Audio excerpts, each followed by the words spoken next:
ओम नमोर्यंताणं नमो सिद्धाणं नमो आर्याणं नमो वज्जायाणं नमो लोहे सव्वसावणं। मंगलम भगवान वीरो मंगलम गौतमो गणी मंगलम कुंद कुंदार्यो जैन धर्मोस्तु मंगलम। ओंकार बिंदु संयुक्तम नित्यं जायन्ति योगिना कामदं मोक्षदं चैव ओंकाराय नमो नमः। अहोपकार जिनवरनो कुंदनो ध्वनि दिव्यनो जीन कुंद ध्वनि आप्या अहो आ गुरु कहनो तुझ ज्ञान ध्यान नो रंग अमया दर्श रहो ओ शिव पद तक तुझ संग माता आत ग्रह।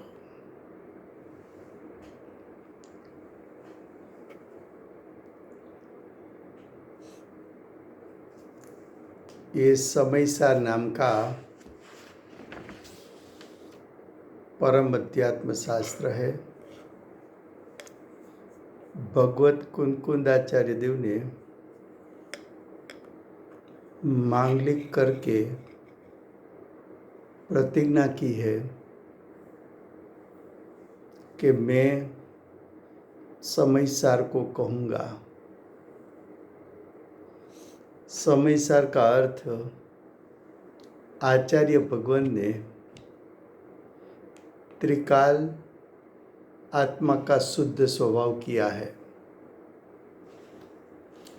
आत्मा का त्रिकाल शुद्ध स्वभाव वो शुद्धि का विषय है। उसमें श्लोक नंबर 6 उसका भावार्थ, उसकी लास्ट 3 लाइन चलती है।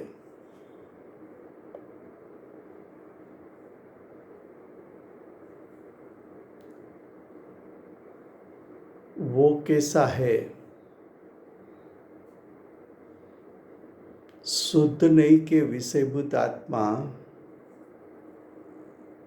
शुद्ध नहीं के विषयभूत आत्मा कैसा है? पूर्ण ज्ञान घन है। आत्मा पूर्ण शक्ति रूप सामर्थ्य पूर्ण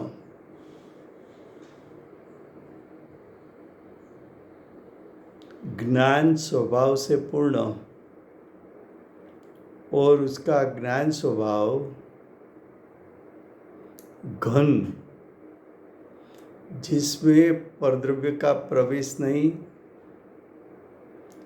परद्रव्य के भाव का प्रवेश नहीं और परद्रव्य के निमित्त से जीव की दशा में उत्पन्न होता विभाव, उसका भी प्रवेश नहीं। ऐसा तो परिपूर्ण शक्ति स्वरूप सामर्थ्य वाला ज्ञान घन स्वभावी है।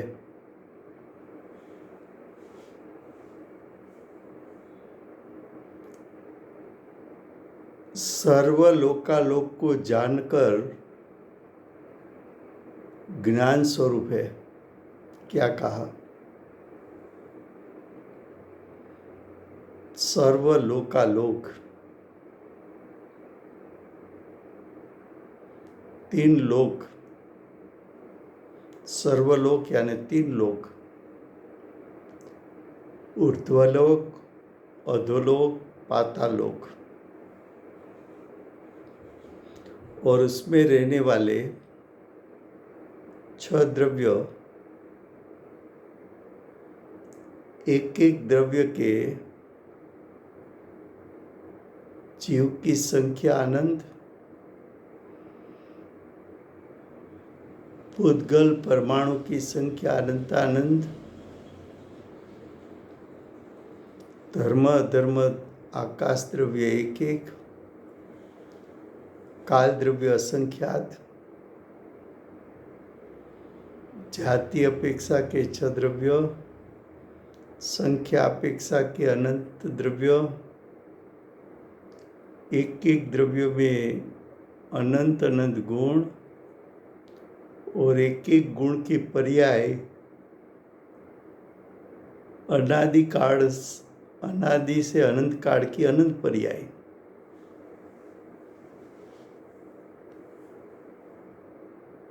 ऐसा लोकाकाश सर्वद्रव्य से भरा हुआ, लोकाकाश से बाहर अलोकाकाश, जहाँ सिर्फ आकाश है, दूसरे द्रव्य नहीं है।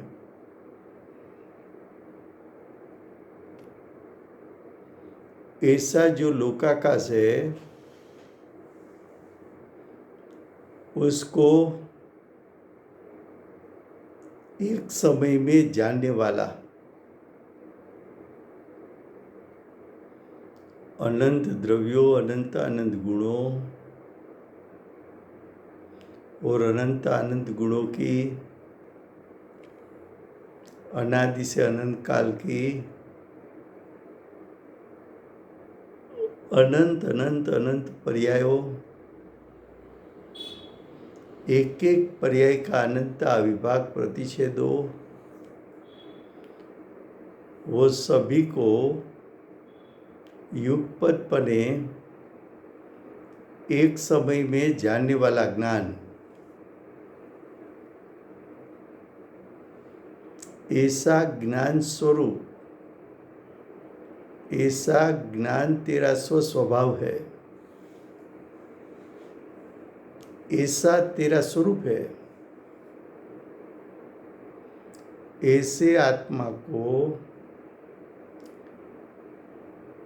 श्रद्धा में लेने से सम्यक दर्शन प्राप्त होता है।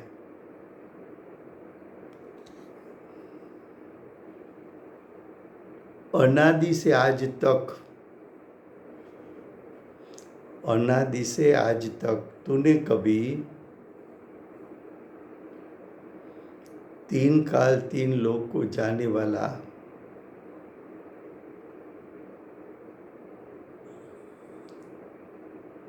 ज्ञान पिंड, ऐसा तेरा स्वयं का स्वरूप, ऐसे तेरे स्वरूप को तूने कभी दृष्टि में नहीं लिया,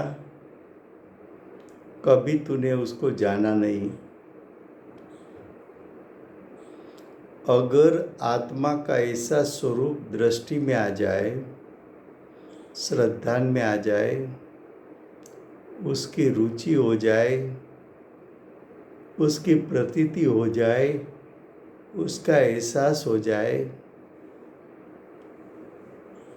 उसी समय जीव को सम्यक दर्शन की प्राप्ति होती है।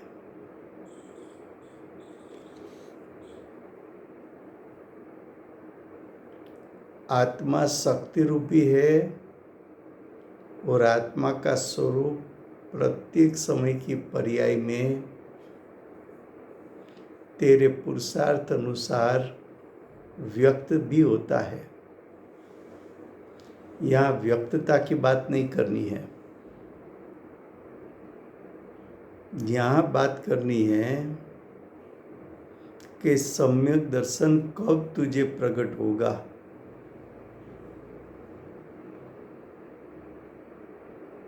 सम्यक दर्शन तुझे पूर्ण ज्ञान घन स्वरूप आत्मा, शक्ति रूप सामर्थ्य का पिंड,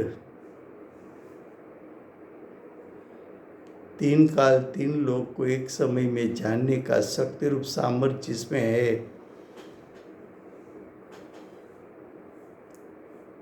ऐसा जो तेरा स्वभाव शुद्धने का विषयभूत है,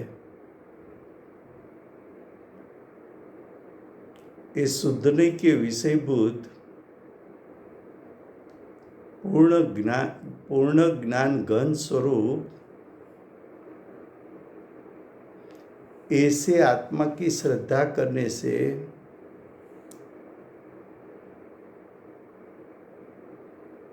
उसकी रुचि करने से सम्यक दर्शन प्रकट होता है। सम्यक दर्शन आश्चर्यकारी है, अद्भुत है, अचरजकारी है। जिस समय तुझे सम्यक दर्शन होता है तब आत्मा के अनंत गुण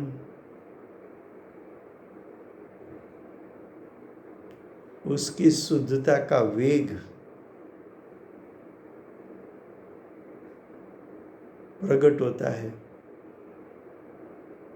जो शुद्धता एक साथ अनंत गुणों की प्रकट हुई, वो शुद्धता आत्मा के असंख्यात प्रदेश में फैल जाती है, तो आत्मा के असंख्यात प्रदेश से तुझे अतीन्द्रिय ज्ञान, अतीन्द्रिय सुख का आस्वाद आता है। उसका वेदन असंख्यात प्रदेश से होता है। वो एक रोमांचक पड़ है। कभी भी तूने आत्मा का ऐसा आस्वाद न लिया हो, ऐसा उसका आस्वाद सुखरूप आस्वाद है।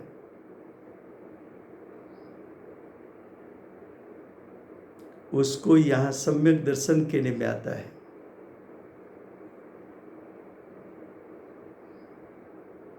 वो कोई अन्य पदार्थ नहीं, आत्मा का ही परिणाम है। जो सम्यक दर्शन प्रकट हुआ वो कोई भिन्न पदार्थ नहीं है। सम्यक दर्शन प्रकट हुआ तेरे आत्मा के असंख्यात प्रदेश से तेरी वर्तमान पर्याय में अतीन्द्रिय ज्ञान और अतीन्द्रिय सुख के साथ प्रकट हुआ है। वो आत्मा का कार्य होने के कारण, आत्मा का स्वभाव रूप कार्य होने के कारण, आत्मा का शुद्ध स्वभाव की प्रकटता होने के कारण वही आत्मा ही है। इसलिए सम्यक दर्शन है, वो आत्मा है, अन्य नहीं। फिर से गुजराती में,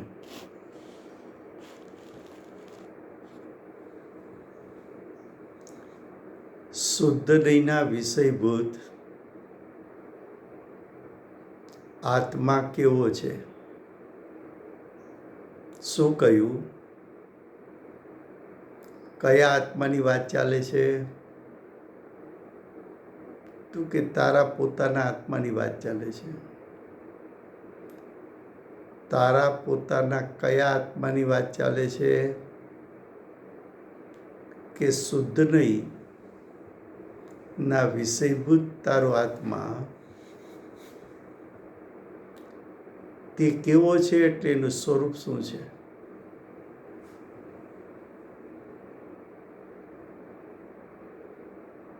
શુદ્ધ નહીંના વિષયભૂત આત્મા તારે ગ્રહણ કરવો હોય, એનું અવલંબન લેવું હોય, એનું ધ્યાન કરવું હોય, એની પ્રતીતિ કરવી હોય, એને અનુભવમાં લેવો હોય, એમાં એકાગ્ર થવું હોય, તો પ્રથમ એનું સ્વરૂપ તું જાણી લે કે શુદ્ધ નહીંના વિષયભૂત આત્મા કેવો છે એ તને ક્યાં જાણવા મળશે? તો કે આગમમાં ભગવાનની દિવ્ય ધ્વનિ દ્વારા ગણધર દ્વારા રચાયેલા 12 અંક 14 પૂર્વમાં ગણધરની પરંપરામાં થયેલા આચાર્ય ઉપાધ્યાય સાધુ શ્રાવક શ્રાવિકા અર્જિકા અને સમ્યક દ્રષ્ટિઓ એની પાસે તને શુદ્ધનીના વિષયભૂત આત્માનું સ્વરૂપ જાણવા મળશે. એમની પાસે કેમ જાણવા મળશે?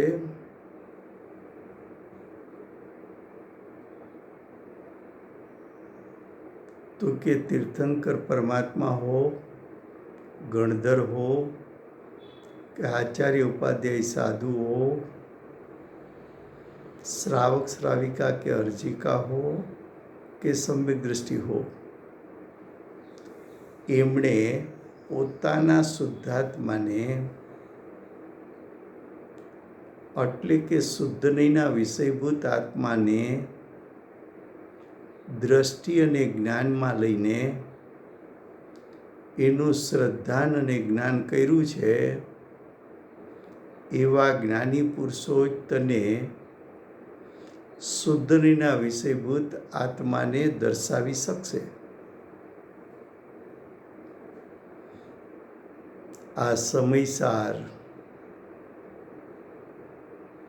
ભગવત કુંદકુંદાચાર્ય દેવ જેમને દ્રષ્ટિ અને જ્ઞાનમાં શ્રદ્ધાન અને જ્ઞાનમાં પોતાના શુદ્ધાત્માને લીધો છે,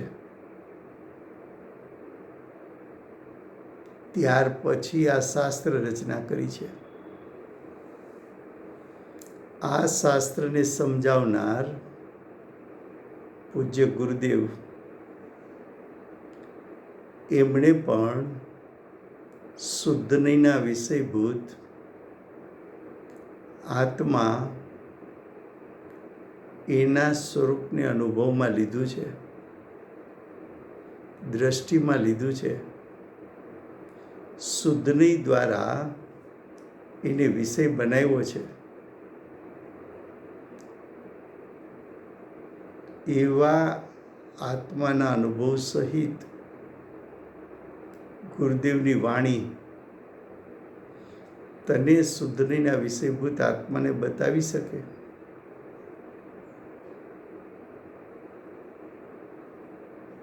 બેનશ્રીની તત્વચર્ચા જુઓ તો મુખ્યપણે એકલી આત્માની અનુભૂતિ માટેની છે.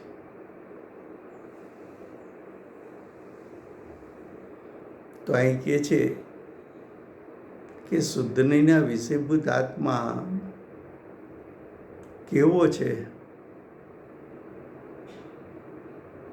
તો કે છે પૂર્ણ છે, જ્ઞાન ઘન સ્વરૂપ છે. પૂર્ણ જ્ઞાન ઘન સ્વરૂપ, શક્તિરૂપ સામર્થ્ય પરિપૂર્ણ, સ્વભાવથી જ્ઞાનમય. એ જ્ઞાન ઘન કેવો છે? એ જ્ઞાયક કેવો છે? તો કે જ્ઞાયક પૂર્ણ છે. એ જ્ઞાયક જ્ઞાનઘન સ્વરૂપ હોવાથી પરદ્રવ્યનો એમાં સ્પર્શ નથી, પરદ્રવ્યનો પ્રવેશ નથી, પરદ્રવ્યના પરિણામનો એમાં પ્રવેશ નથી. પરદ્રવ્યના એટલે કે કર્મના ઉદયના નિમિત્તે ઉત્પન્ન થયેલા જીવની સત્તામાં વિભાવો એ પણ પૂર્ણ જ્ઞાન ઘન સ્વરૂપમાં પ્રવેશ પામી શકતા નથી. એવું એનું ઘન સ્વરૂપ છે.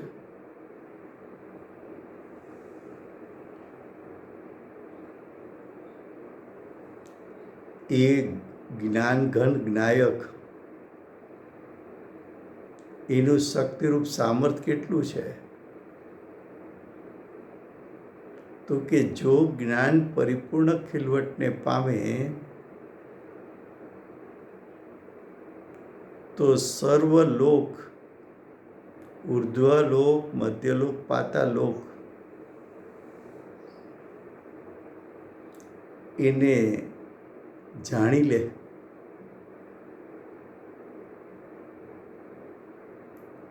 લોકાકાશમાં રહેલા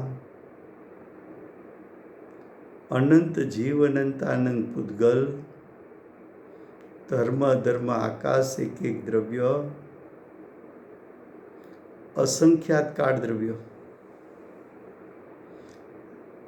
અને એક એક દ્રવ્યમાં અનંત ગુણ, એક એક ગુણની અનાદિથી અનંતકાળની પર્યાય અને એક એક પર્યાયમાં અનંત અવિભાગ પ્રતિછેદ, એ સર્વને યુગપદપણે એક સમયમાં જાણવાના શક્તિરૂપ સામર્થ્યવાળો પૂર્ણ જ્ઞાન ગાન સ્વરૂપ તારું સ્વરૂપ છે.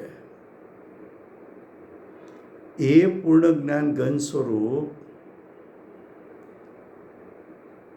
એને શુદ્ધ નહીંના વિષયભૂત આત્મા કહેવામાં આવે છે. એવા શુદ્ધ નહીંના વિષયભૂત પૂર્ણ જ્ઞાન ઘન સ્વરૂપ એવા આત્માનું શ્રદ્ધાન, એવા આત્માની પ્રતીતિ, એવા આત્માની રુચિ, એવા આત્માનો મહિમા, એવા આત્માની પ્રતીતિ, એવા આત્માનો અહેસાસ, એને સમ્યક દર્શન કહેવામાં આવે છે.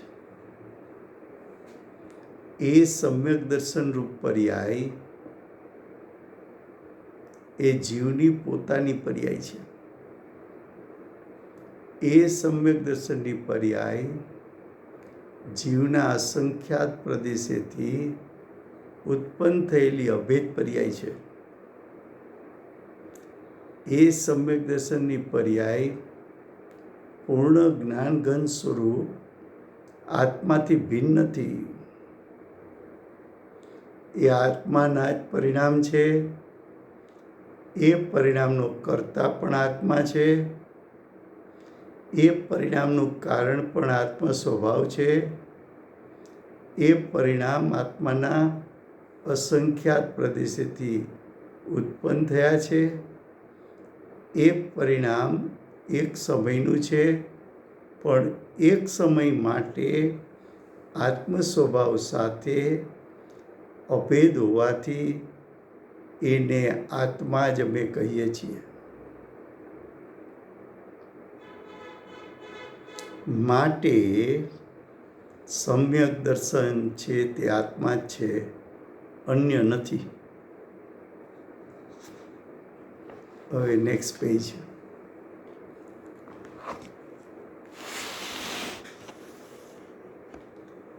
भावार्थ का दूसरा पैराग्राफ. यहाँ इतना विशेष जानना कि नहीं है, वो श्रुत प्रमाण ज्ञान का अंश है.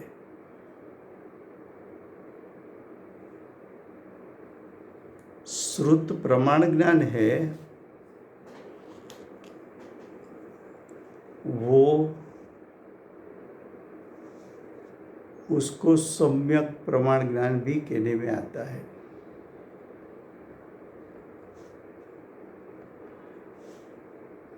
श्रुत प्रमाण ज्ञान को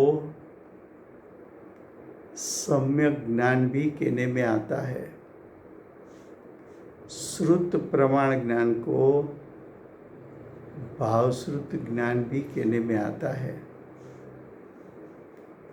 श्रुत प्रमाण ज्ञान को अनुभव के काल में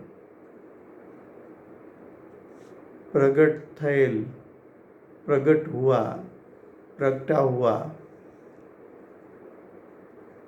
ज्ञान भी कहने में आता है। ये सम्यक ज्ञान द्रव्य, गुण, पर्याय तीनों को जान लेता है। द्रव्य स्वभाव को,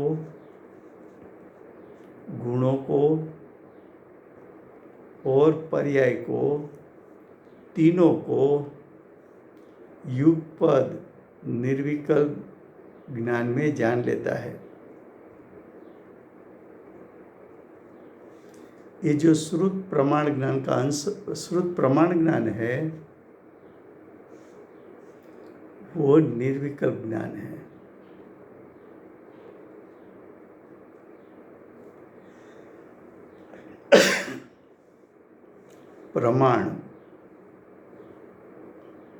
प्रमाण ज्ञान किसको कहे? तो कि जो द्रव्य पर्याय दोनों को जान ले। अनुभूति के काल में ज्ञानी विनायक स्वभाव को भी जानते हैं, उसके अनंत गुण को भी जानते हैं और उसके अनंत गुणों में से प्रकट हुई पर्याय को भी जानते हैं। ये बात हुई प्रमाण ज्ञान की। ये तो निर्विकल्प ज्ञान में ज्ञानी ने युगपद द्रव्य गुण पर्याय को जान लिया। अब ज्ञानी विकल्प में आते हैं। विकल्प में आकर आत्मा के स्वरूप का वर्णन करना चाहते हैं।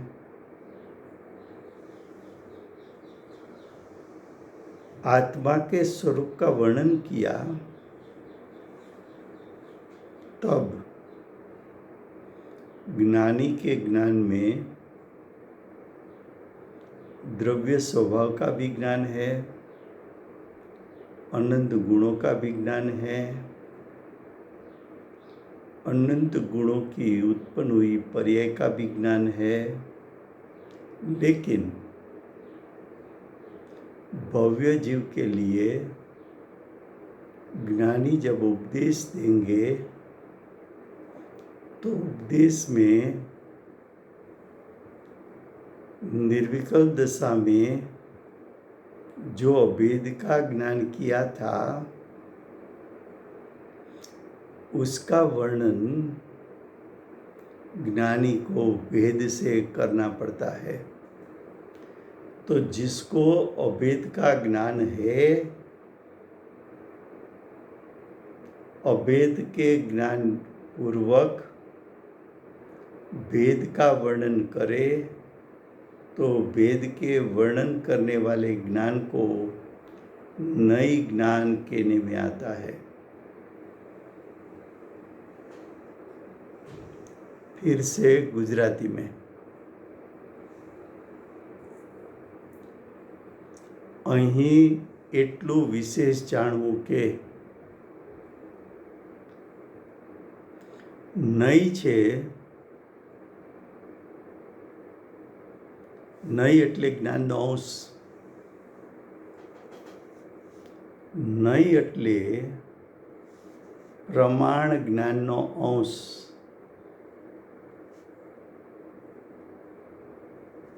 પ્રમાણ જ્ઞાનનો અંશ કેમ કયો? તો કે પ્રમાણ જ્ઞાન તો અનુભૂતિના કાળે થયેલા જ્ઞાનને પ્રમાણ જ્ઞાન કહેવાય।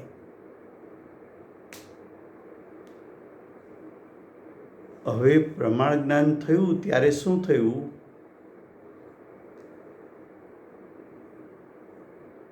તો કે પ્રમાણ જ્ઞાનના કાળે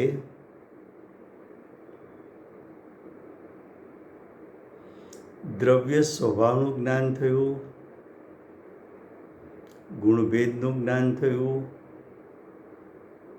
પર્યાયનું જ્ઞાન થયું, જ્ઞાન અને સુખ એનું વેદન થતાં વેદનનું પણ જ્ઞાન થયું. એ જ્ઞાન નિર્વિકલ્પ દશાના કાળે એક સમયમાં એકી સાથે થાય છે, ત્યારે પ્રમાણ જ્ઞાન કહેવાય છે. તો નિર્વિકલ્પ દશાનું જ્ઞાન પ્રમાણ જ્ઞાન કીધું, એટલે કે અભેદનું જ્ઞાન એને પ્રમાણ જ્ઞાન કીધું. હવે એવા જ્ઞાની વિકલ્પમાં આવ્યા, ભવ્ય જીવોને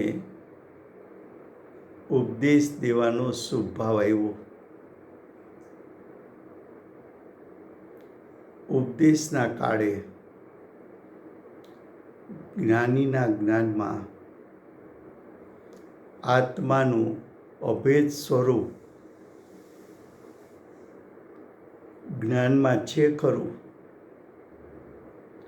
પણ અભેદને કહેવા માટે શબ્દો નથી. અભેદને સમજાવવા માટે ભેદનું અવલંબન લેવું પડે છે, ભેદથી વર્ણન કરવું પડે છે. ભેદથી વર્ણન કર્યું માટે એને અંશ જ્ઞાન કીધું, માટે એને પ્રમાણ જ્ઞાનનો અંશ કીધો. અભેદના એક અંશનું વર્ણન, અભેદના એક ભેદનું વર્ણન, તેને નૈ જ્ઞાન કહેવામાં આવે છે. હવે ખરેખર તો શ્રુત પ્રમાણ જ્ઞાનમાં આત્મા તો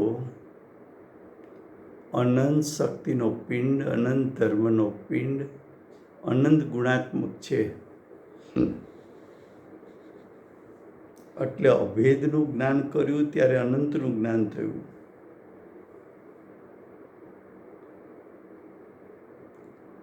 અનંતના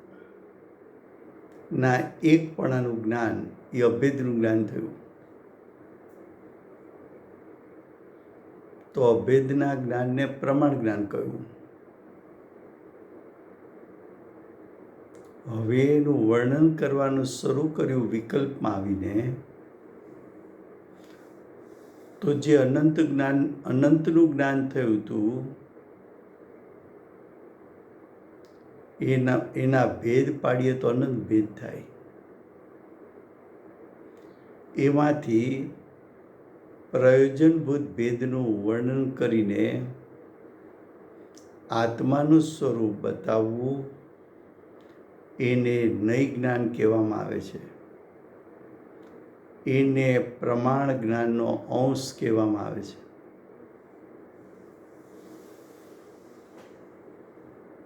તો કહે છે કે નૈ છે તે શ્રુત પ્રમાણનો અંશ છે. अब आगे, इसलिए शुद्ध नहीं भी श्रुत प्रमाण का ही अंश है, क्योंकि नई का प्रकार अनंत, उसमें एक प्रकार शुद्ध नहीं भी है, एक प्रकार व्यवहार नहीं भी है. तो शुद्ध नहीं है वो भी नई ज्ञान है. आत्मा के एक त्रिकाल शुद्ध स्वभाव के एक अंश को जानने वाला है, इसलिए वो भी श्रुत प्रमाण का अंश कहने में आता है. फिर से गुजराती में, शुद्ध नहीं पण શુદ્ધ નહીં શું છે?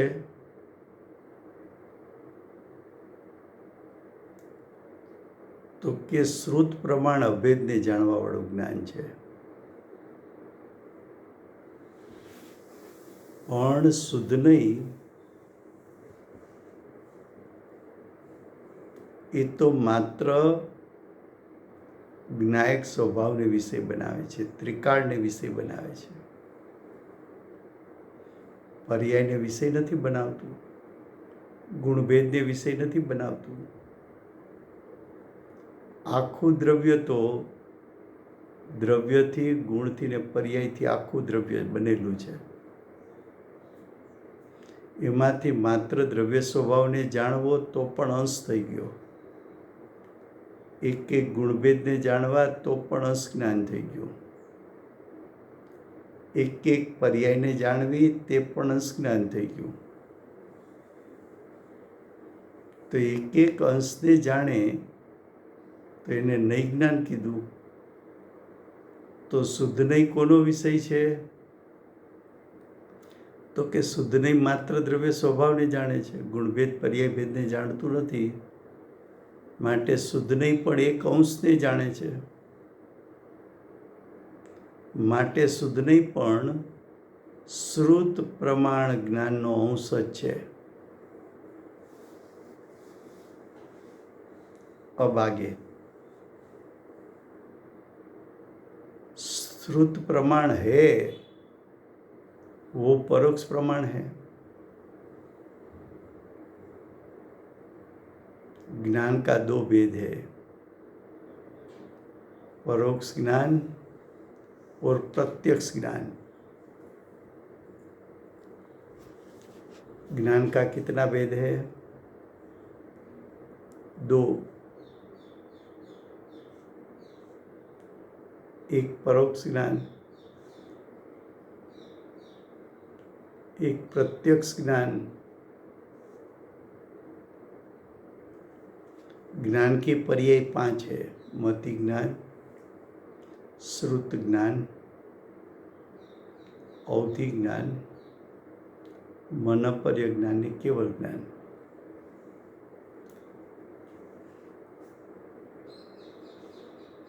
उसमें जो परोक्ष ज्ञान है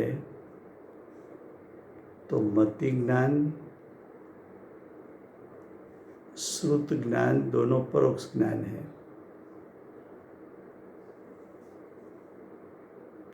प्रत्यक्ष ज्ञान में दो भेद होते हैं. एक आंशिक प्रत्यक्ष, उसको देश प्रत्यक्ष कहते हैं. एक अंश प्रत्यक्ष और दूसरा सर्वदेश प्रत्यक्ष.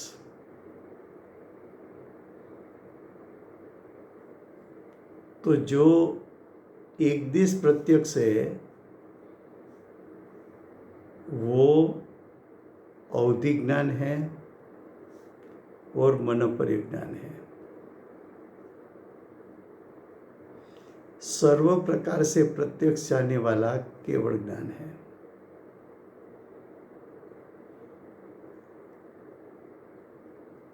फिर से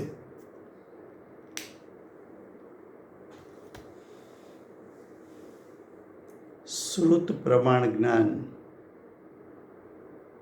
यानी सम्यक ज्ञान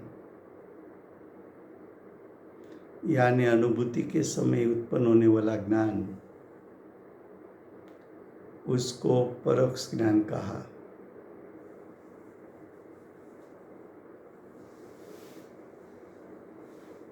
मति श्रुत ज्ञान को परोक्ष ज्ञान कहा. अवधि ज्ञान मनपर्य ज्ञान को एक देश प्रत्यक्ष ज्ञान कहा.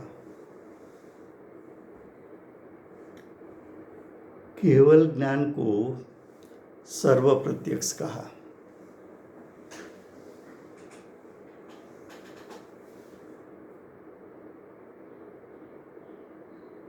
ध्यान से सुनना.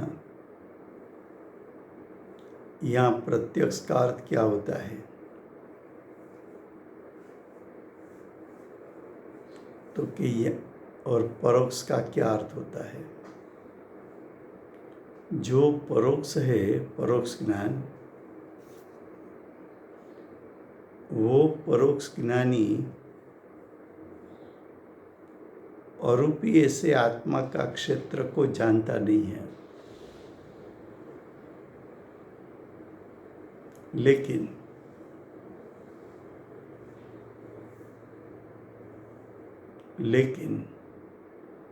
अनुभूति के काल में अतीन्द्रिय सुख और अतीन्द्रिय ज्ञान का जो वेदन हुआ, वो वेदन का ज्ञान हुआ।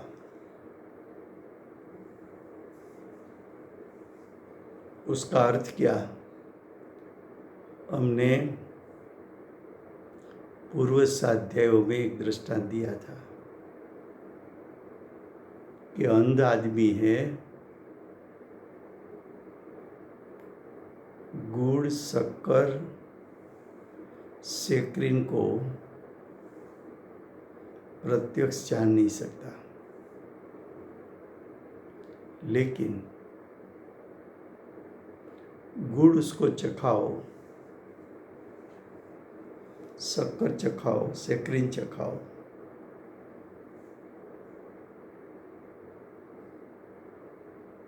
तो उसके आस्वाद से वो कहेगा कि ये गुड़ का आस्वाद है। तो गुड़ का वेदन हुआ, वेदन की प्रत्यक्षता हुई, लेकिन चीज रूप गुड़, वस्तु रूप गुड़ को देखा नहीं।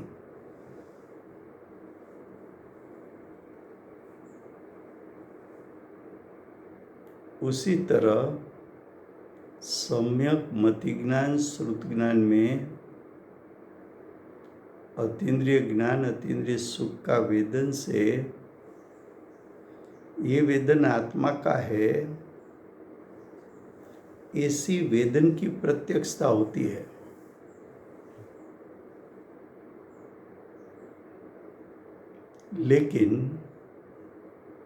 लेकिन असंख्यात प्रदेशी अरूपी आत्मा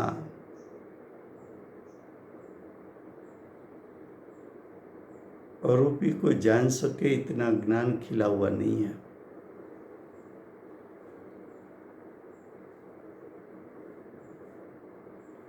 औधिक ज्ञान, मन परिज्ञान, उसको देश प्रत्यक्ष इसलिए कहा कि अवधि और मन परिज्ञान का विषय रूपी पदार्थ है, तो वो रूपी को प्रत्यक्ष जान सकता है, लेकिन अरूपी को जान सके ऐसी शक्ति नहीं उसमें।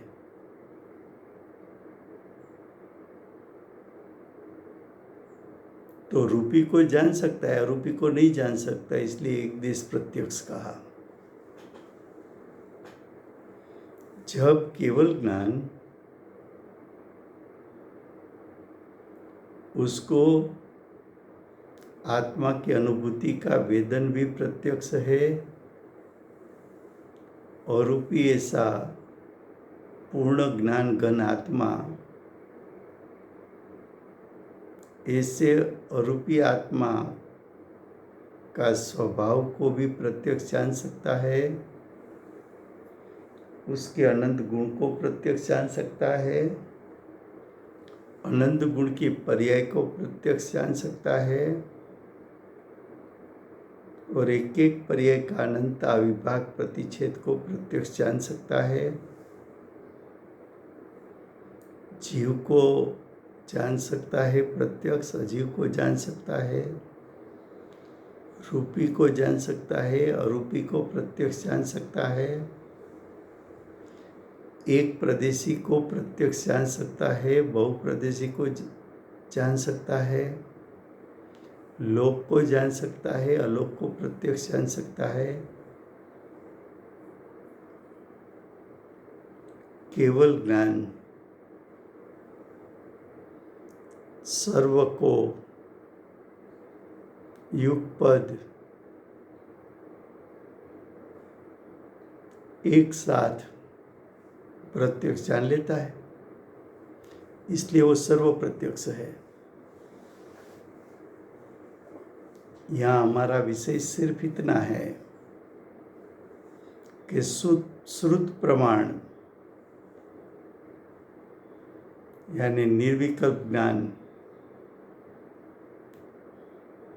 वो कितना जानेगा, तो क्या आत्मा की अनुभूति का वेदन जानेगा। इसलिए उसको परोक्ष प्रमाण कहा। फिर से गुजराती में શ્રુત પ્રમાણ છે તે પરોક્ષ પ્રમાણ છે.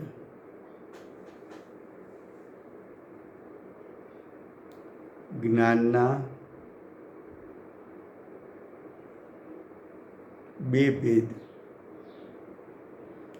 એક પરોક્ષ જ્ઞાન, એક પ્રત્યક્ષ જ્ઞાન.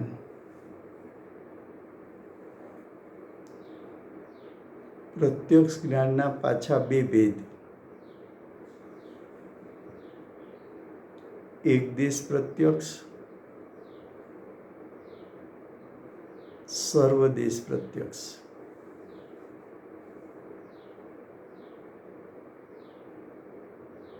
હવે જ્ઞાનની પર્યાયના પાંચ ભેદ: મતિ જ્ઞાન, શ્રુત જ્ઞાન, અવધિ જ્ઞાન, મનપર્ય જ્ઞાન, કેવળ જ્ઞાન. એ પાંચમાં મતિ અને શ્રુત જ્ઞાન પરોક્ષ પ્રમાણ જ્ઞાન છે.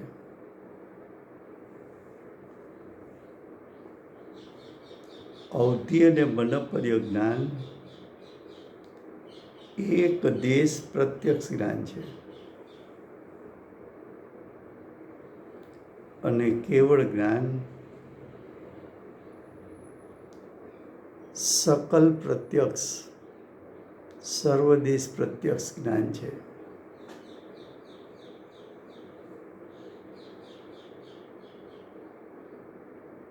परोक्ष ज्ञान का अर्थ क्या, प्रत्यक्ष ज्ञान का अर्थ क्या? जो पदार्थ वेदन में आया लेकिन दिखने में नहीं आता, उसके सर्व क्षेत्र से उसको आप जान नहीं सकते. उसका दृष्टांत, अंध आदमी ने गुड़ खाया और देखता हुआ आदमी ने गुड़ खाया, तो अंध आदमी को गुड़ प्रत्यक्ष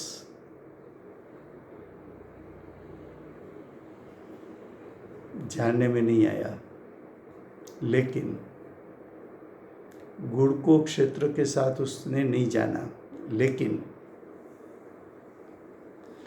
गुड़ का आस्वाद आया. तो आस्वाद आना उसको वेदन प्रत्यक्ष कहते हैं. वेदन में गुड़ आया, गुड़ को पदार्थ के स्वरूप, पदार्थ स्वरूप, घन पदार्थ स्वरूप जानने में नहीं आया उसके. तो मति श्रुत ज्ञान में आत्मा का वेदन की प्रत्यक्षता होती है, लेकिन असंख्यात प्रदेशी अरूपी पूर्ण ज्ञान घन स्वरूप प्रत्यक्ष ज्ञान में जानने में नहीं आता, सिर्फ उसका वेदन आता है. इसलिए उसको परोक्ष ज्ञान कहने में आता है. अवधि ज्ञान, मनपर्य ज्ञान वो दूरवर्ती पदार्थ को भी जान सकता है, लेकिन उसका विषय सिर्फ रूपी पदार्थ है. रूपी पदार्थ को प्रत्यक्ष जान भी सकता है, लेकिन आरोपी को जान नहीं सकता। तो कुछ को जानता है, कुछ को नहीं जानता है, उसलिए उसको देश प्रत्यक्ष कहा। देखो, रूपी को जानेगा, आरोपी को नहीं जानेगा। परमाणु को नहीं जान सकता, स्कंद को जान सकता है।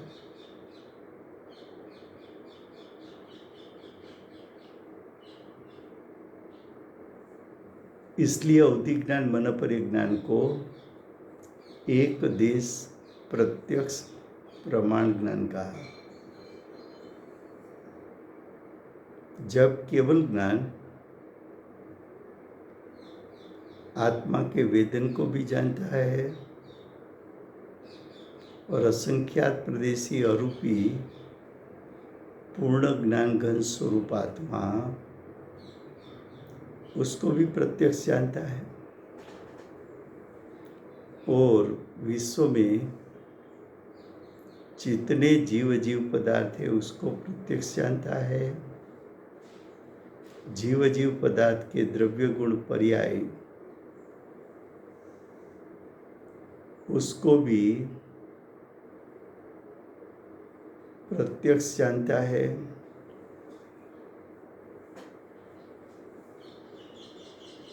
चाहे पदार्थ रूपी हो, अरूपी हो, जीव हो, अजीव हो,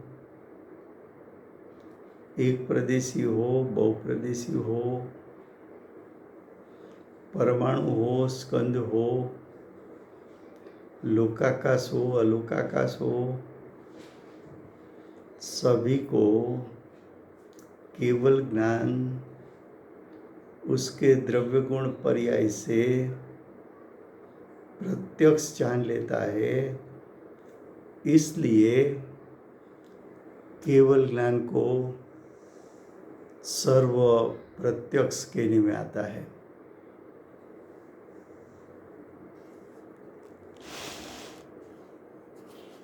अब आगे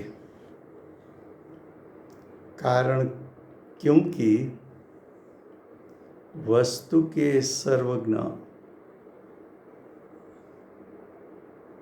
वस्तु के सर्वज्ञ का आगम का वचन से जानते हैं, उसलिए ये शुद्ध नहीं, सर्वद्रव्यों से भिन्न, आत्मा के सर्व पर्यायों में व्याप्त पूर्ण चैतन्य केवल ज्ञान रूप सर्वलोकालोक को जानने वाला असाधारण चैतन्य धर्म को परोक्ष दिखाता है। क्या कहा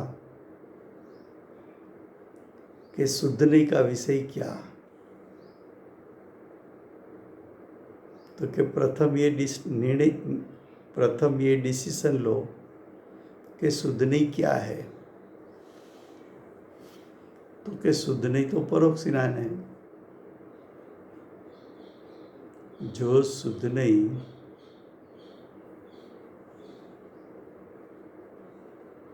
श्रुत प्रमाण का अंश है, तो श्रुत प्रमाण स्वयं वो तो परोक्ष ज्ञान है। तो श्रुत ज्ञान का अंश वो भी परोक्ष ज्ञान है।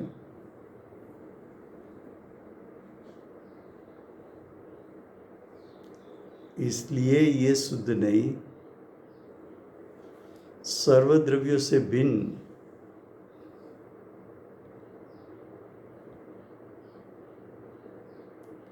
आत्मा का सर्व पर्याय में व्याप्त, आत्मा का, फिर से पहले से,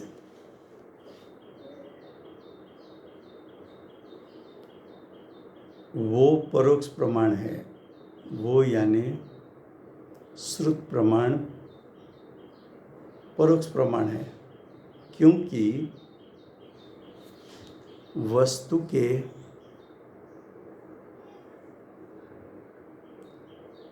सर्वज्ञ का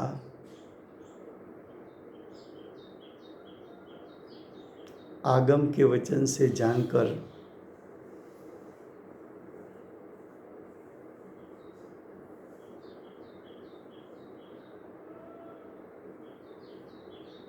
देखो, प्रमाण ज्ञान ने कैसे जाना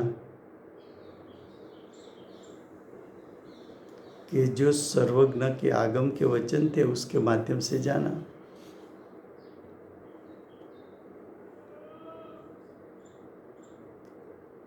तो किस सर्वज्ञ के वचन के माध्यम से क्यों जाना?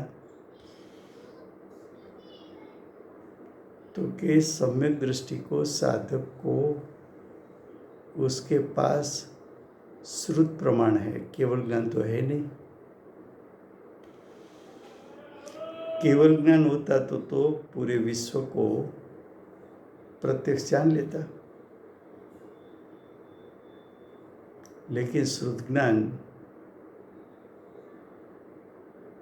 पूरे विश्व को एक समय में एक साथ जान सके इतना शक्ति वाला नहीं है। तो पूरे विश्व के वस्तु का स्वरूप भगवान की दिव्य ध्वनि के माध्यम से जाना। इसलिए ये शुद्ध नहीं, सर्वद्रव्यों से भिन्न आत्मा के सर्व पर्यायों में व्याप्त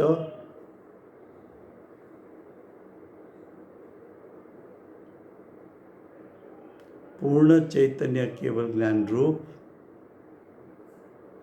सर्वलोकालोक को जानकर असाधारण चैतन्य धर्म को परोक्ष दिखाता है। क्या कहा?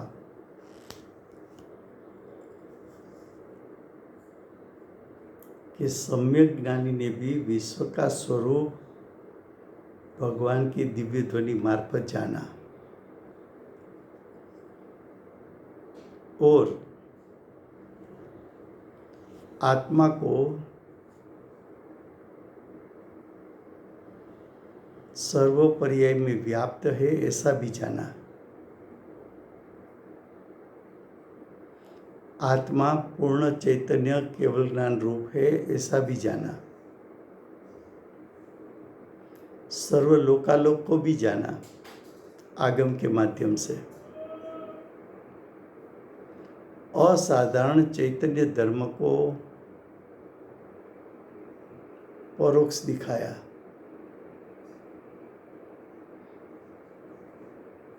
क्योंकि आत्मा का स्वभाव उसको प्रत्यक्ष जान सके इतना ज्ञान खिला हुआ नहीं है, तो परोक्ष जाना, वेदन में लिया, प्रत्यक्ष जान नहीं सका।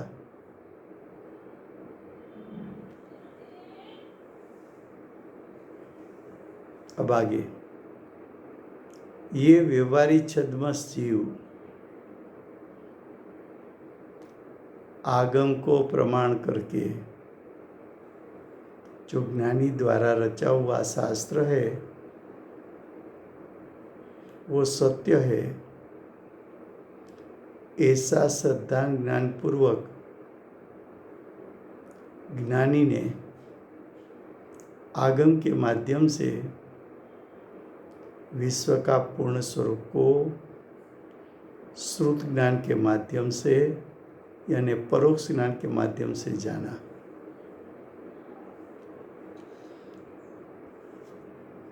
शुद्धनि के दर्शाया हुआ आत्मा का श्रद्धांक जो करते हैं वो श्रद्धान निश्चय सम्यक दर्शन है। सब जाना, बाद में श्रद्धान किसका किया? तो कि शुद्धनि के विषयभूत पूर्ण आत्मा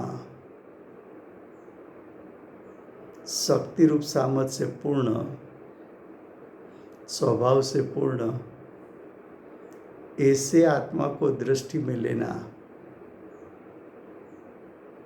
शुद्ध नहीं के विषयभूत आत्मा को दृष्टि में लिया, उसका श्रद्धान किया, तब जीव को सम्यक दर्शन की प्राप्ति होती है।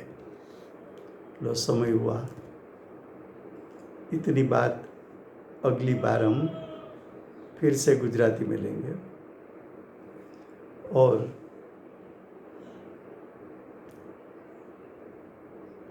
ચોક્કસ ચોક્કસ ચોક્કસ આપણે સોમવારે કાલે ચાલુ રહેશે। મંગળવારથી રવિવાર સુધી ત્યાં સોનગઢનો જે બુધવારથી કાર્યક્રમ છે, એટલે મંગળવારે હું નથી, અમદાવાદ છું, તો મંગળથી રવિવાર સુધી આપણે સ્વાધ્યાય બધા બંધ રહેશે। ફરી પાછા સોમવારથી ચાલુ થશે। હાજી, ઓકે ઓકે। કોણ જય બોલાવે છે?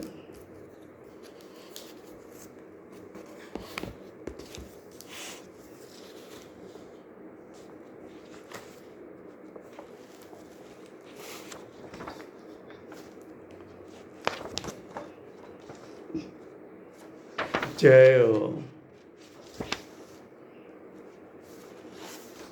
જય હો, જય હો,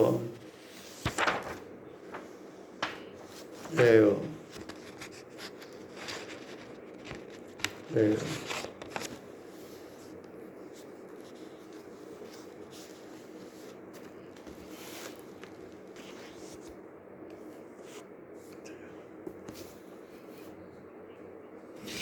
जय हो, जय हो। आचार्य देवनो जय हो, जय हो, जय हो। सर्वे जय सज्जीरेन्द्र भगवानो जय हो, जय हो, जय हो, जय हो। बराबर। जय जिनेन्द्र, जय जिनेन्द्र, जय जिनेन्द्र, जय जिनेन्द्र, जय जिनेन्द्र, जय जिनेन्द्र, जय जिनेन्द्र, जय जिनेन्द्र, जय जिनेन्द्र।